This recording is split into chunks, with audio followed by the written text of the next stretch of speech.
नमस्कार, बहुत स्वागत है आपका डिबेट लाइव बड़ी बहस मध्य प्रदेश में। मैं हूं आपके साथ अमित शर्मा।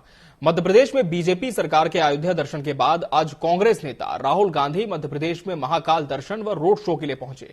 खास बात यह रही कि यह क्षेत्र सीएम मोहन यादव का भी है, लिहाजा राहुल की सभा पर सभी की निगाह रही। इधर मध्य प्रदेश की बीजेपी सरकार भी तेजी से आज योजनाओं के ऐलान और लोकार्पण में नजर आई। डॉक्टर मोहन यादव ने आज प्रदेश को कई सौगातें दी। देखिए हमारी खास रिपोर्ट।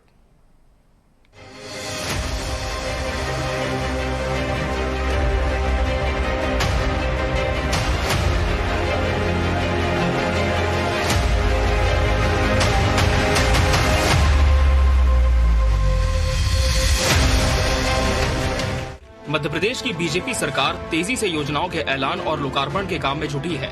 आज मुख्यमंत्री डॉक्टर मोहन यादव ने सरकारी सेवा में चयनित लोगों को नियुक्ति पत्र सौंपे। जन सहभागिता और स्वच्छता सर्वेक्षण की उपलब्धियों के प्रोत्साहन के तहत राज्य स्तरीय स्वच्छता प्रेरणा समारोह में प्रदेश सरकार के सभी दिग्गज मौजूद रहे। आज शासकीय सेवा में चयनित 8,500 से अधिक लोगों को नियुक्ति पत्र भी सौंपे गए। वहीं इसके पहले मुख्यमंत्री डॉक्टर मोहन यादव ने विकास कार्यों की समीक्षाएं की। सिंहस्थ के लिए जारी कार्यों की भी मंत्रालय में समीक्षा हुई। राज्य सेवाओं के अधिकारियों से भी यादव रूबरू हुए।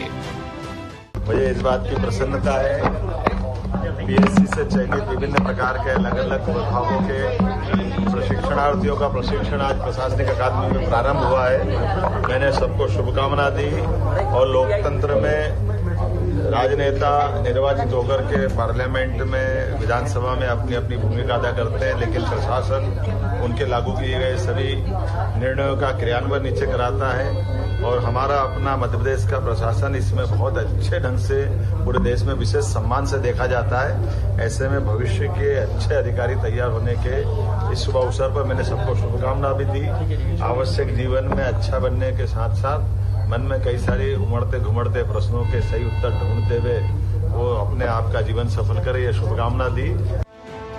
डॉक्टर मोहन यादव जहां पीएम मोदी की गारंटी को पूरा करते नजर आए, तो वहीं कांग्रेस नेता राहुल गांधी की न्याय यात्रा ने सारंगपुर के बाद आज शाजापुर शहर में प्रवेश किया। आज राहुल गांधी ने एक नुक्कड़ सभा को संबोधित करते हुए कहा कि पीएम मोदी चाहते हैं कि आप दिन भर मोबाइल पर रहें, जय श्री राम बोलें और भूखे मर जाएं। राहुल ने मोदी की गारंटी पर भी जमकर प्रहार किया।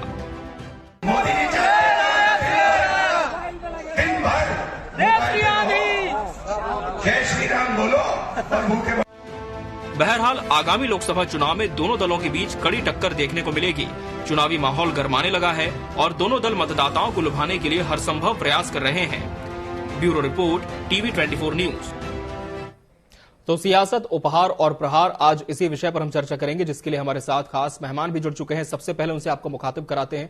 हमारे साथ बीजेपी के प्रदेश प्रवक्ता बृजगोपाल लवैया जी जुड़े हैं। बृजगोपाल जी, आपका बहुत बहुत स्वागत है इस टीवी डिबेट में।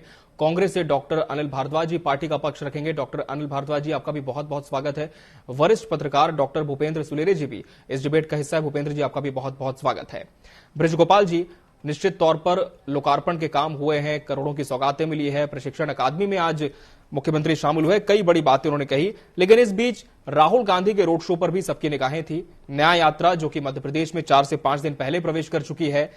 एक तरफ मोदी की गारंटी मोहन सरकार पूरा करने का दावा कर रही है, लेकिन फिर दूसरी तरफ राहुल गांधी ये क्यों कह रहे हैं कि सिर्फ बीजेपी, खासकर पीएम नरेंद्र मोदी ये चाहते हैं कि आप सिर्फ जय श्री राम बोले, मोबाइल में लगे रहें और भूखे मर जाएं। जी,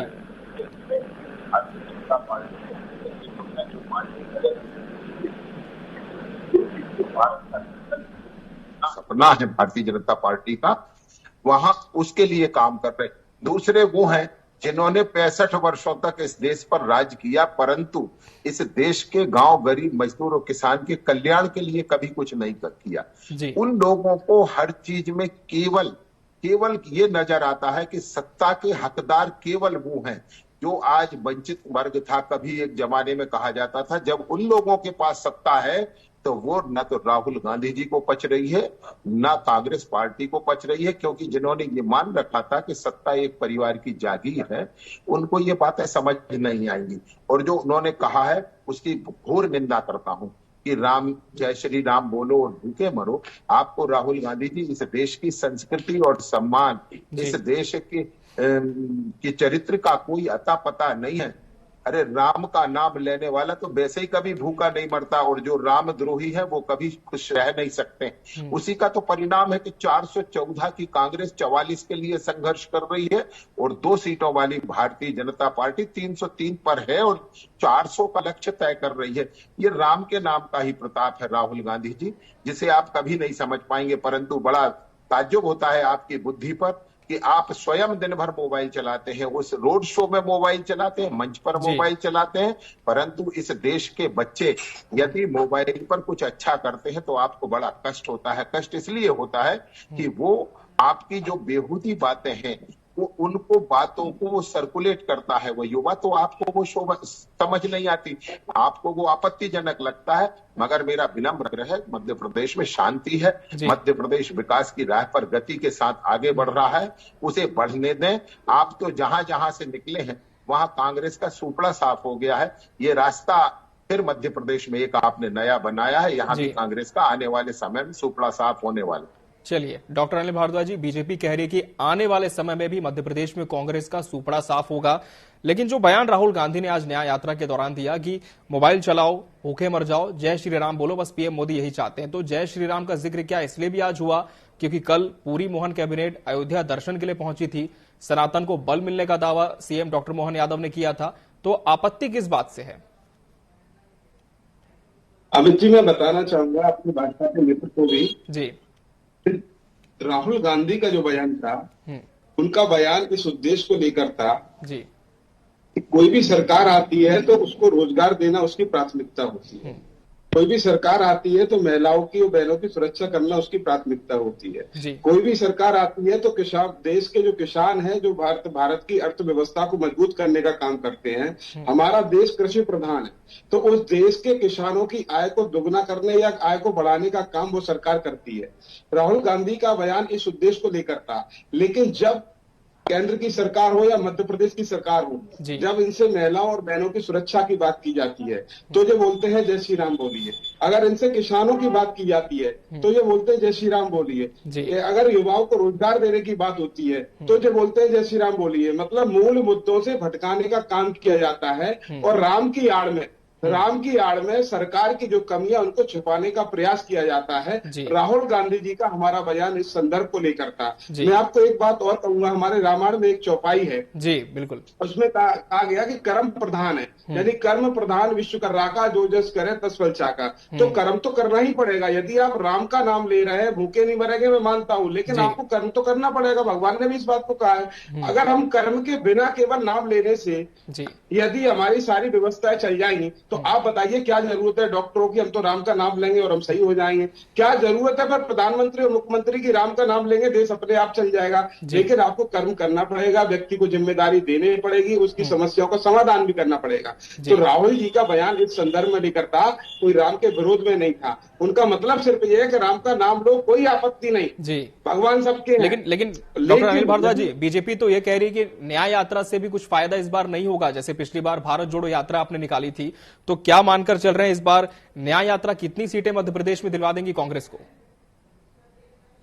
देखिए अमित जी, जोशी तो मैं नहीं हूं, लेकिन हमारा जो फीडबैक आ रहा है या कांग्रेस पार्टी ने जो तैयारी की अपने कार्यकर्ताओं के साथ बैठ के जो जिम्मेदारियां दी हैं, अब की बार आपको हमारे यहाँ ऐसे उम्मीदवार भी मिलेंगे जो इन्होंने भी नहीं सोचे होंगे। इतने मजबूत उम्मीदवार देंगे। हो सकता है को, जैसे मैं एक एग्जांपल दे दूं, गुना लोकसभा शिवपुरी पे हमारे ज्योतिरादित्य सिंधिया जी चुनाव लड़ रहे हैं भारतीय जनता पार्टी के प्रत्याशी के तौर पर, जो केंद्रीय मंत्री है। हो सकता है हमारे पूर्व मुख्यमंत्री दिग्विजय सिंह जी उनके सामने हो। मतलब हमारा ये कि ऐसे ही हर 2900 सीटों पर ऐसे ही मजबूत कैंडिडेट देने का काम करेंगे, और निश्चित तौर पे हमें उम्मीद है कि ज्यादा नहीं तो 15 से 20 सीटों का आंकड़ा हम जरूर पा करेंगे। जी, क्या बात है। चलिए, तो इस पर भी जरूर चर्चा करेंगे। हालांकि लिस्ट का तो सभी को इंतजार है। डॉक्टर भूपेंद्र सुलेरे जी, एक तरफ राहुल गांधी की न्याय यात्रा जो कि मध्य प्रदेश में लगातार जारी है, और दूसरी तरफ मुख्यमंत्री मोहन यादव जिस तरह की घोषणाएं कर रहे हैं, लोकार्पण कर रहे हैं। आज ही सरकारी सेवा में चयनित लोगों को नियुक्ति पत्र उन्होंने बांटे। भोपाल मेट्रो के 8 नए स्टेशनों का भूमि पूजन कर दिया। नगरीय निकायों के विकास कार्यों के लिए 1000 करोड़ का अंतरण किया। तो ये जो गति है मोहन यादव की, किस तरह से आप देखते हैं? क्या चुनाव के मद्देनजर यह गति बनी हुई है, या फिर एक पहले से ही बीजेपी की स्ट्रेटेजी है कि सारी चीजें समय में पूरी करनी है, आचार संहिता के पहले, और कहीं ना कहीं जनता को अपने पाले में कर लेना है?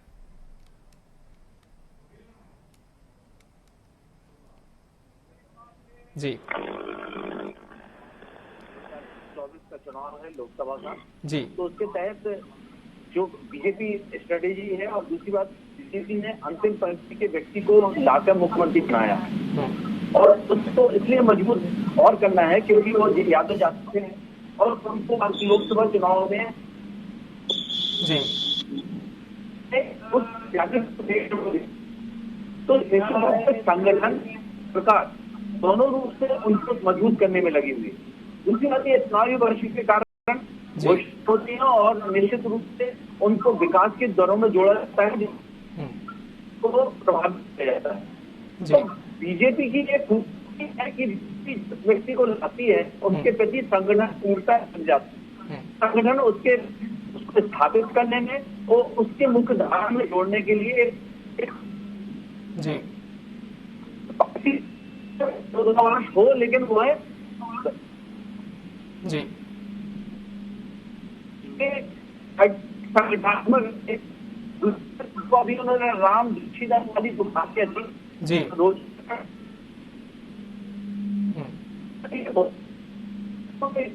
राम है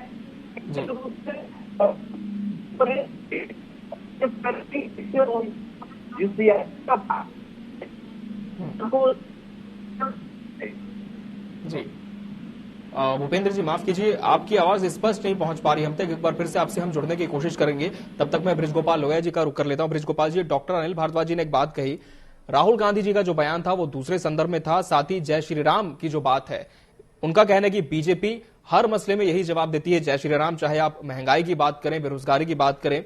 साथ ही एक बात उन्होंने और इसमें जोड़ी है कि राम की आड़ में सरकार अपनी कमियों को छुपाने का प्रयास करती है। तो कौन सी ऐसी कमी है जिसे आप छुपाने का प्रयास कर रहे हैं? प्रभु राम का नाम लेकर जरूर इस पर जवाब दें बृजगोपाल जी। देखिए, हमारी कमी को छुपाने का नहीं है, हमारे काम का उद्घोषणा है जय श्री राम। जब माननीय मुख्यमंत्री जी या प्रधानमंत्री जी नियुक्ति पत्र सौंपते हैं उन गरीब बेरोजगार युवाओं को, तब जय श्री राम बोलते हैं। जब हम सड़कों का निर्माण करते हैं, उनका उद्घाटन और लोकार्पण करते हैं, तब हम जय श्री राम बोलते हैं। इस देश में रेलवे स्टेशन और हवाई अड्डे बनते हैं, तब जय श्री राम बोलते हैं। जय श्री राम विकास का सूचक है।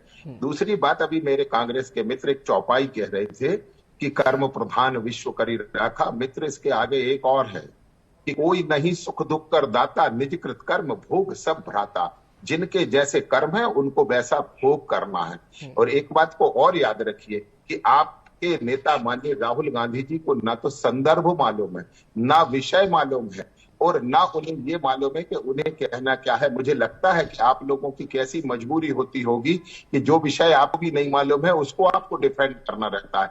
मगर मित्र, मैं एक बात बता कि ये देश बड़ी तेजी से तरक्की कर रहा है, बड़ी तेजी से विकास कर रहा है।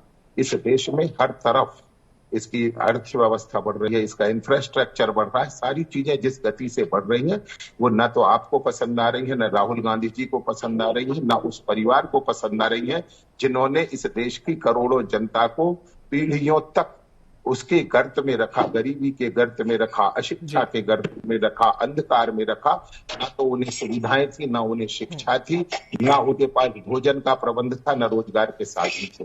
परंतु आज अपने दुष्कर्म छुपाने के लिए आप जिस तरह बातें करते हैं वो देश की जनता बहुत बेहतर जानती है, और इसीलिए 10 साल से लगातार आपको नकार रही है। पंच से लेकर प्रधानमंत्री तक के चुनाव में आपको जनता जवाब देती है। जी, डॉक्टर अनिल भारद्वाज जी जवाब दीजिए। जनता ने नकारा है, आगे भी नकारेगी कांग्रेस को, और साथ ही बीजेपी कह रही है कि आप अपने कर्म छुपाने के लिए सरकार पर आक्षेप लगा रहे हैं, आरोप लगा रहे हैं। अमित जी, कांग्रेस पार्टी जो भी बोलती है सोच समझ के बोलती है। आप बोल रहे थे कि राहुल गांधी के अंदर राहुल गांधी को समझ नहीं विषय की। आप किस राहुल गांधी के बारे में समझ की बात कर रहे हैं? आप राहुल गांधी की तुलना उस व्यक्ति से करना चाह रहे हैं जो व्यक्ति की डिग्री फर्जी हो, जो व्यक्ति की, जो आप मोदी की गारंटी की बात कर रहे हैं उसकी हर बात ही फर्जी है, हर बात ही झूठी है। और तो छोड़िए, गारंटी तो यशोदा बहन जी को उन्होंने दी थी 7 फेरों में, वो गारंटी नहीं निभा पाए। बात 2 करोड़ के लोगों को रोजगार देने की बात थी, वो नहीं निभा पाए। बात किसानों की आज दुगनी करने की थी, वो नहीं निभा पाए। आज उनको कीलें ठोकी जा रही है, आपको पता है, डंडे चलाए जा रहे हैं, आंसू घोड़े फेंके जा रहे हैं उन्हीं किसानों के ऊपर। बात थी महंगाई को कम करने की, ये उनकी गारंटी थी, उसे पूरा नहीं कर पाए। और बात थी काला धन लाने की, ये गारंटी मोदी जी की पूरी नहीं कर पाए। और बात थी महिलाओं और बहनों को सुरक्षा देने की, आप नहीं कर पाए। बात थी फॉर स्मार्ट सिटी बनाने की, आप वो नहीं बना पाए। बात थी ना खाऊंगा ना खाने दूंगा, लेकिन मालम मोदी हो, नीरव मोदी हो, माल्या हो, कई ऐसे लोग लाखों करोड़ों रुपए जो देश का लेके चले गए, आप उनको पकड़ नहीं पाए। ये आपकी गारंटी कौन सी है? मैं तो एक शेर मुझे याद आ रहा है, भाई ने कहा तो बता दूं कि एक काफिले वालों तुम इतना भी नहीं समझते, एक काफिले वालों तुम इतना भी नहीं समझते, लूटा है तुम्हें रह झंडे रैवर की सह पर। तो निश्चित तौर पे ये देश का जो पैसा जो बाहर लेके लोग गए हैं, ये इन्हीं के लोग थे। इनके मुख्यमंत्री काल का यदि नरेंद्र मोदी जी का अगर कार्यकाल की जांच अगर हो जाए तो आपको समझ में आएगा कि देश का पैसा जो विदेश में जाके जो लूट के ले गए हैं लोग, ये कौन लोग थे? ये इनके इर्द गिर्द घूमने वाले लोग थे, लेकिन इस पे ये चर्चा करने की क्षमता नहीं निकालते। और रही बात कांग्रेस के चाल चरित्र की, आप बात करते हो, चाल चरित्र आप अपना देखिए, मैं आपको बता दूंगा जी। जब देश के अंदर मनमोहन सिंह जी की सरकार थी, झूठ आप नहीं तो उनकी सरकार में जो लोग थे जिन पे आरोप लगे, चाहे वो कनमोजी जी हो चाहे राजा जी हो, तो वो सरकार में थे और सरकार के रहते हुए वो उनकी जगह कहाँ थी? जेल में, और वो जेल में गए। आप सबने देखा पूरे देश में, आपने भी मीडिया के माध्यम से। बृजगोपाल जी, काफी गंभीर आरोप लगे हैं पार्टी पर, जवाब दीजिए बृजगोपाल जी। पहले तो मैं एक आपको बिल्कुल सीधी बात कर दूं, कांग्रेस के प्रवक्ताओं को आरोप लगाया तो मोदी ने कहा इनकी जगह जेल में सरकार में नहीं गए। आपका रुक करूंगा, जवाब ले लेते हैं पहले, जेल में नहीं गए, आप ही की बात का जवाब ले लेते हैं, आप ही के सवालों का जवाब ले लेते हैं बीजेपी से। जी बृजगोपाल जी, आपकी बात रखें। मैं बता देता हूं जी, किसी एक सेक्टर की चर्चा कर ले, जिस सेक्टर की करना है उस सेक्टर की कर ले। इनको पहले बंद करें, ये चालू है। जी, आपकी बात रखें अनिल जी, मैं फिर से आपका रुक करूंगा। जी बृजगोपाल जी। नहीं, कैसे होगी? दो लोग कैसे होगी? जी, आपकी बात रखें जी। मैं बड़ी विनम्रता से आग्रह करना चाहता हूं कि आप अपनी उपलब्धियां बताइए ना। हम तो देश की जनता को अपनी उपलब्धियां बताने जा रहे हैं कि किस तरह हम 80 करोड़ लोगों को निःशुल्क राशन उपलब्ध करा रहे हैं, इस तरह हमने हाईवे को डबल कर दिया है। जो जिसकी बात कर रहे थे लोग पैसा खाकर भगे, उस एनपीए जो इनकी सरकार में 11% था उसे घटाकर 1% करने का काम किया। जो नीरव मोदी जैसे, इनके ललित मोदी जैसे इनके मित्र थे, जो देश का पैसा लेके भागे, उनकी 22,000 करोड़ की संपत्ति जब्त करके नीलाम करने का काम हमने किया है और लोन इन्होंने दिया था। ये झूठ बोलने से काम नहीं चलता। ये सूचना और तकनीक की क्रांति का युग है और इस युग में आप बच नहीं सकते। और एक बात और बताता हूं, एक योजना का नाम बता दें जिससे इस देश के युवा का, इस देश के गरीब का, इस देश के किसान का कभी कल्याण हुआ हो। हम तो आज 100 गिना दिए किस तरह हमने कृषि का कल्याण किया है, किस तरह हमने उसे लाभ का धंधा बनाया है, किस तरह ये जिन लोगों की ये बात कर रहे हैं, उन युवाओं को आपने उस अंधकार में ढकेल दिया था कि जिस अंधकार से वो वापस नहीं निकलते। मगर नरेंद्र मोदी जी ने किस तरह एम्स की संख्या, किस तरह आईआईटी की संख्या, आईआईएम्स की संख्या, देश में विश्वविद्यालयों की संख्या जो दुगने से अधिक करने का काम किया है श्रीमान, उसका आज दृश्य आप देख रहे हैं। परंतु आपके पास अपना बताने का कुछ नहीं है, केवल झूठ बोलो, बार बार बोलो और जोर से बोलो, चिल्लाकर बोलो, इससे झूठ सत्य नहीं हो जाता है। इस बात को ध्यान रखिएगा। आज देश का युवा, आज देश का किसान, आज देश का ग्रामीण, सबके पास संचार के पूरे साधन हैं और उन्हें इतिहास भी मालूम है। केवल गूगल सर्च करना पड़ता है और मालूम चल जाता है कि किस तरह साधुओं पर गोली चलवाई गई, किस तरह किसानों को मारा गया, किस तरह युवाओं को रौंदा गया और किस तरह देश को अंधकार में ढकेला गया, किस तरह देश को भ्रष्टाचार का अड्डा बनाया गया, किस तरह विदेश के आए लोग भारत में राजनीतिक संरक्षण के साथ भ्रष्टाचार करते रहे। 2G, 3G, जीजाजी, कोलगेट, कितने घोटाले आपके गिनाए, परंतु आज हम गर्व के साथ कहते हैं कि 10 साल की नरेंद्र मोदी जी की सरकार पर एक भ्रष्टाचार का दाग नहीं है। इसे कहते हैं सुशासन, इसे कहते हैं रामराज। ठीक है, चलिए डॉक्टर भूपेंद्र सुलेरिया जी का रुख कर लेते हैं। भूपेंद्र जी, अब आपको मेरी आवाज मिल पा रही है? जी, आ रही है आवाज। जी भूपेंद्र जी, इसके पहले जब आपसे चर्चा हो रही थी, आप हमें बता रहे थे कि किस तरह से बीजेपी की स्ट्रेटेजी इस लोकसभा चुनाव को लेकर है। बीजेपी ने तो हालांकि अपनी कुछ सीटों पर प्रत्याशियों का ऐलान भी कर दिया है, कांग्रेस अभी तक विचार की मुद्रा में लग रही है, लेकिन इस बीच राहुल गांधी की न्याय यात्रा आपको लगता है कितना बल दे पाएगी पार्टी को मध्य प्रदेश में? निश्चित रूप से गांधी परिवार कांग्रेस के लिए एक जीवंत रूप में एक नेता है जी, और उनकी यात्राओं का प्रभाव पड़ता है, इसलिए कांग्रेस मानती है। लेकिन कांग्रेस के साथ एक जो समस्या है वो ये है जी कि वो किस प्रकार से उनको डायलॉग की डिलीवरी करना है, संवाद जनता के बीच में किस तरह से करना है जी, ये जो पॉइंट होता है। और बीजेपी उस पॉइंट को उठाने में बहुत ही सतर्क रहती है और उनके पॉइंट को लेती है। जिस तरह से अभी शाजापुर में उन्होंने जय श्री राम बोलिए और बेरोजगार को जो फेस किया है जी, वो आप ये मानिए कि बीजेपी उसको रेस करेगी। राम के शब्द को लेने की क्या आवश्यकता है, मैं ये नहीं मानता, क्योंकि राम जो है वो सनातनी है, वो सबके राम है। राम एक आदर्श है, राम एक राजा है, राम एक परंपरा है, राम एक संस्कृति है, राम एक लोगों को जोड़ने वाली एक समावेशी सामाजिकरण का एक नाम है जी। और आप उसको उस तरह से लेंगे, और सामने बीजेपी है, और बीजेपी का सोशल मीडिया और आईटी सेक्टर कितना इफेक्टफुल है, तो इस तरह से बेरोजगारी की बात उठानी चाहिए, किसानों की बात उठानी चाहिए, युवाओं की बात उठानी चाहिए, उनके आंकड़े रखने चाहिए। निश्चित रूप से ये बहुत आवश्यक है, क्योंकि वो विपक्ष में है उनके। लेकिन अगर इस तरह से ट्रेस करेंगे तो मुझे ये लगता है कि कहीं उनको उल्टा ही ना इसका खामियाजा भुगतना पड़े, क्योंकि अभी जो बीजेपी जिस तरह से बूथ लेवल पे काम कर रही है और जिस तरह से अपनी तैयारियां कर रही है, उनके प्रत्याशियों सूची, और अभी 6 तारीख को फिर से उनकी दूसरी सूची आने वाली है, उनकी स्ट्रेटेजी पूरी क्लियर है।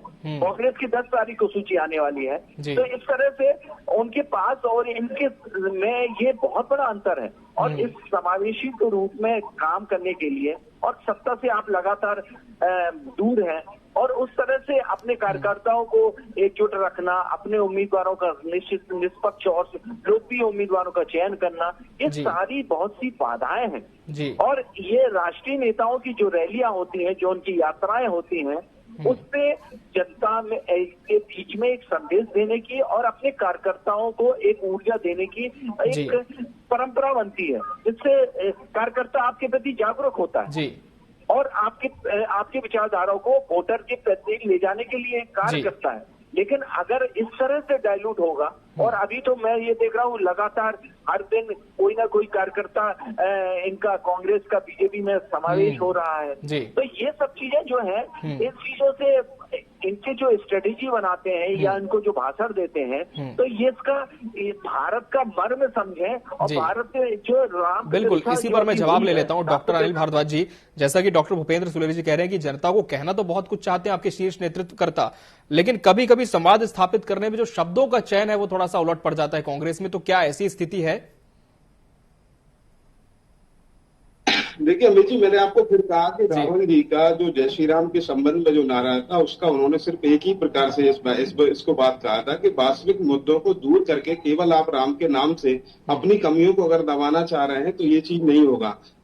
उनका उद्देश्य था कि प्रदेश की जनता को और देश की जनता को इस बात को भी संवाद में रखना चाहिए कि राम का नाम लेने के साथ साथ सरकार की जो जिम्मेदारियां हैं, सरकार उनको भी पूरा करे। जो वादे हमने किए अपने मैनिफेस्टो में, सरकार उनको भी पूरा करे। देश की अर्थव्यवस्था को भी सुधारने का काम होना चाहिए, युवाओं को रोजगार देने का भी बात होना चाहिए, और किसानों की समस्याओं का समाधान भी करना चाहिए। सिर्फ राम का नाम लेने से कुछ नहीं होता। उनका मतलब यह कि राम का सरकार दुरुपयोग कर रही है, उद्देश्य सिर्फ इतना सा था जी। बकाया वो उद्देश्य नहीं है। बकाया तो राम को हम सभी लोग मानते हैं, मैं भी सनातनी हूँ, मैं भी मानता हूँ, पूरी कांग्रेस इस बात को मानती है, हमारे दिव्य सिंह की तो भक्ति भी हनुमान जी की, मैं भी हनुमान जी को। ये सारी चीजें नहीं है, ये हमारा रोज का काम है, लेकिन धर्म हमारी आस्था का काम है, ये हम मानते हैं।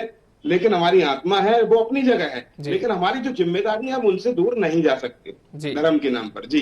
ठीक है बृज गोपाल जी, कांग्रेस तो इस बार 15 से 20 सीटों के बीच लाने की बात मध्य प्रदेश में कह रही है।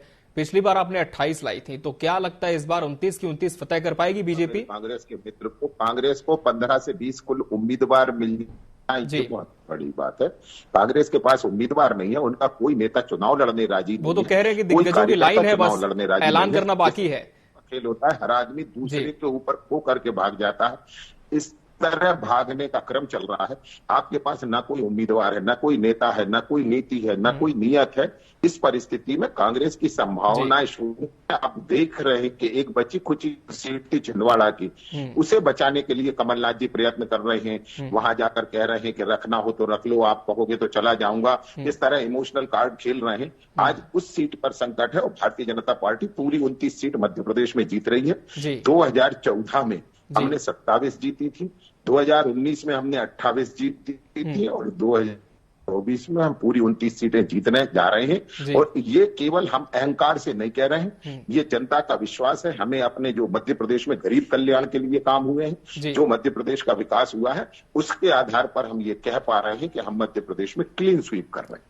चलिए ठीक है, भूपेंद्र जी से फाइनल कमेंट ले लेते हैं, फिर कार्यक्रम का समापन करेंगे। भूपेंद्र जी, दोनों ही पार्टियों के दावे इतर है, लेकिन जैसे हमने विधानसभा चुनाव में देखा था, एक टर्म बड़ा चला था, नेक टू नेक फाइट है, कांटे की टक्कर है, लेकिन केंद्र के विषय तो अलग होते हैं लोकसभा चुनाव में। इस बार क्या ऐसी स्थिति मध्य प्रदेश में आप देख पा रहे हैं? बीजेपी और कांग्रेस के बीच कांटे की टक्कर है, या बीजेपी के दावे के साथ जाए कि क्लीन स्वीप करेगी 29 सीटों पर बीजेपी?